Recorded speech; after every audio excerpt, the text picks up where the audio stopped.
Біздің дәстүріміз, салт жораларымыз. Әрбір әрекеттің астарында бабалар даналығының мол қазынасы жатыр. Бұл біздің мақтанышымыз, мәдени мұрамыз, біздің ұлттық энциклопедиямыз. Оған бізбен бірге көз жүгіртіңіз. Жылқыға тақымын өз еркімен үйренген баланы тағы бір үлкен сын күтіп тұратын. Ол ата-анасының үйінен өзінің тұңғыш ат үстіндегі алыс сапарына жалғыз аттанатын болған. Бұл аса жауапты сәтпен тағы бір бағалы дәстүрдің байланысы бар. Бала бірінші рет бір жаққа шықса, бір сапарға шығатын болса, онда тоқым қағар деген салт өткізеді. Стяхивание попана деген. Ол енді бала міне бүгін осы мына Алматыдан Ұзынағашқа бара жатыр, баяғы бір туыстарына бара жатыр.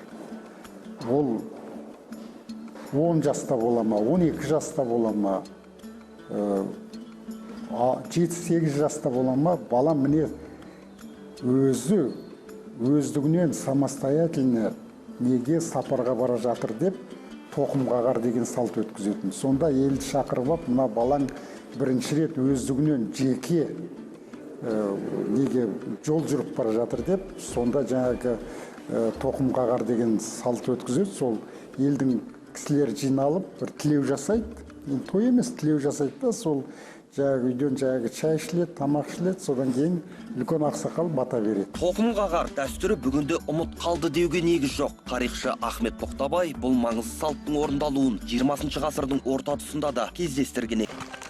Тоқым қағар ерекше дәстүр. Тұлпарының жалын тартып мініп, қолына тізгін ұстаған балаға үлкен жауапкершілік жүктеледі. Ол атын өзі жүргізіп, бірінші сапарында дербестікке қол жеткізген. Ол үлкенге көмектесу мақсатында болмаса, арнайы тапсырмамен алғашқы мәрте жолға аттанады. Жас шабандоз осы сәттен бастап ат әбзелдеріне өзі қожайын. Өсе келе жеткіншек ат қотыруының тек салтқан емес, ғұмырлық қажеттілік және машықтану екенін ұққан. Мұның астарында еңбекқорлыққа баулу, жылқыны өмірлік серік ретінде құрметтеу жатыр.